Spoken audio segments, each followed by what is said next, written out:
এদেশের মেয়ের বাপেরাও মেয়ে বিয়ে দেওয়ার সময় জামাইয়ের চরিত্র, আখলাক, দিনদারিতা দেখে না।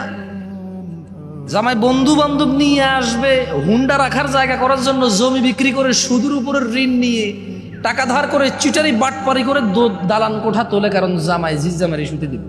আরে বেটা, তোর বাড়িতে 2 দিন থাকতে আসবে রে। একজন মানুষ 2 দিন থাকতে আসবে, এর জন্য বিল্ডিং বানাইতে হবে সুদের উপরে টাকা নিয়ে জমি বিক্রি করে? হ্যাঁ, ও 1 দিনের জন্য আসবে, 2 দিনের জন্য আসবে, যে কোনো মূল্যে ওর জন্য বিল্ডিং ঘর বানাইতে হবে।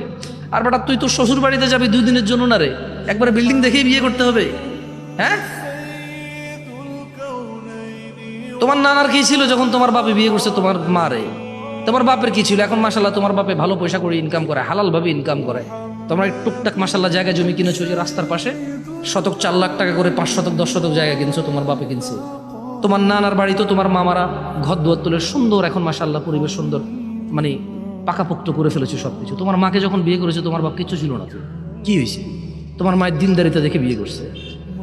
তোমার নানার মান সম্মান, আখলাক, চরিত্র দেখে বিয়ে করছে। তোমার নানির দাদির সুনাম দেখে, এদের দিনদারিতা দেখে বিয়ে করছে। ভালো ছিল না ওই সময়টা?